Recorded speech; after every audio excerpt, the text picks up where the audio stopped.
Hi, this is Gary from Terra. Thanks for joining today. As you can see, we're enjoying a beautiful day here in sunny Florida, and one of the ways you can go out and enjoy the beautiful day is a paddleboard. So today we're going to cover some of the tips when you first buy a paddleboard.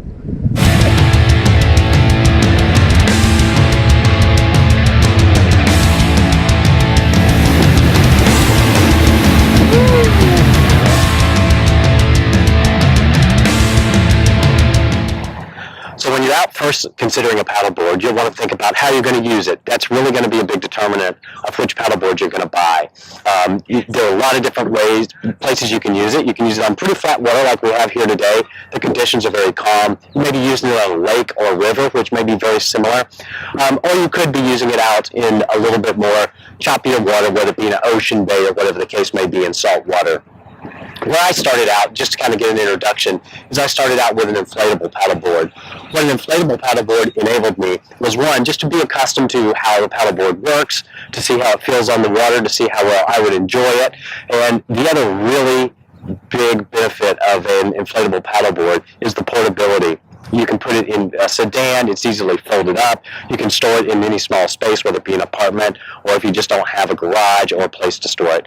So I would definitely recommend at least looking into that, but once again, it's going to depend on how you use that. An inflatable paddleboard is not going to be as sturdy in kind of a little rougher water, whether it be the ocean, even though now the technology is coming around. So if you do look to have that type of paddleboard and you're going to be paddling in those conditions, be sure you get the right paddleboard for that use.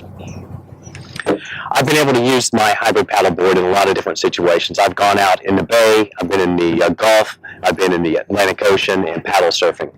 And moving to paddle surfing, using the paddle surfing boards, if you're not familiar, basically it's just an oversized surfboard. The main difference in paddle surfing and regular surfing is if in a traditional surfboard, you start in a prone position where you're paddling with your arms. The stand-up paddleboard surfing is where you actually have a paddle, and you would do it like typical paddleboarding, and you would paddle yourself into the wave, catch the wave, and then it becomes acting pretty much like a surfboard, with the exception of you still have the paddle, so you can use the paddle to steer yourself and to get into the right place of wherever you want to be on a wave.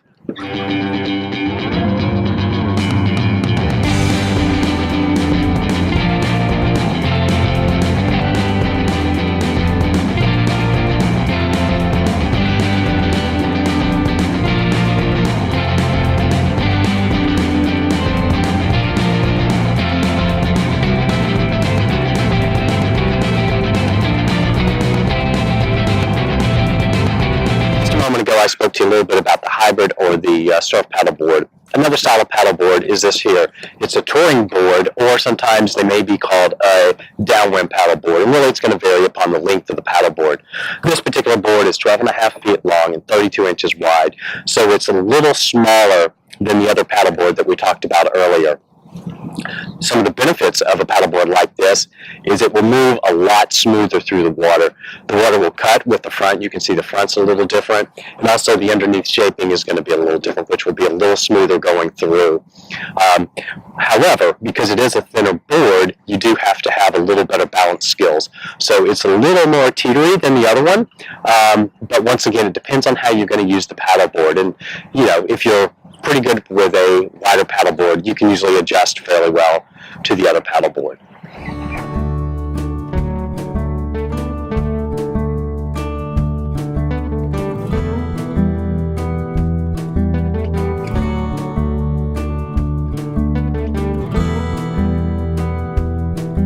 The two that we have here are a little different materials. The one up front is actually, it's called a cocoa mat. It's a specialty board that is made out of coconut shells, which is actually pretty durable. It's very light, but much like a composite like this carbon that we have here, they're very similar. It's also very light, a little bit more expensive, but they do easily pick up the ding, so you have to be a little bit more careful, especially in the transport and how you store them.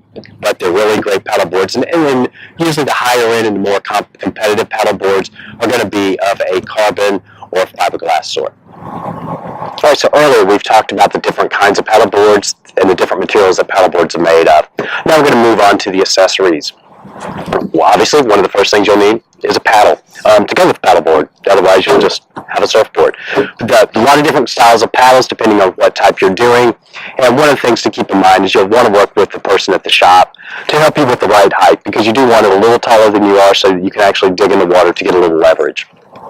Another key accessory is a leash. A leash attaches to the paddle board, and the other attaches to your leg, whether it be your ankle. There's also some that attach a little higher up on your leg above the calf. And the idea behind this is if you fall, your paddle board won't go too far from where you are, which will be very key if you've gotten knocked off, especially unexpectedly, or if there's a tide or you're in surf and the paddleboard can easily get away from you. Not only for your safety to have it close by, but also in case others are around you. Another accessory that is absolutely important is your life preserver.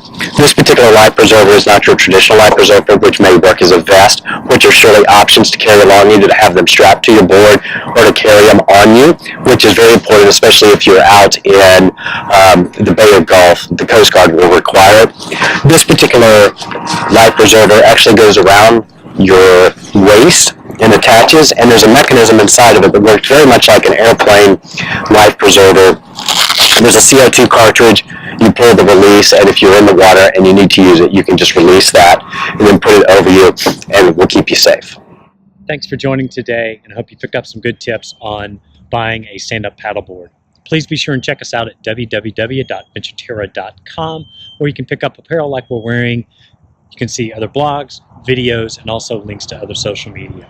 Thanks for joining. Find your venture.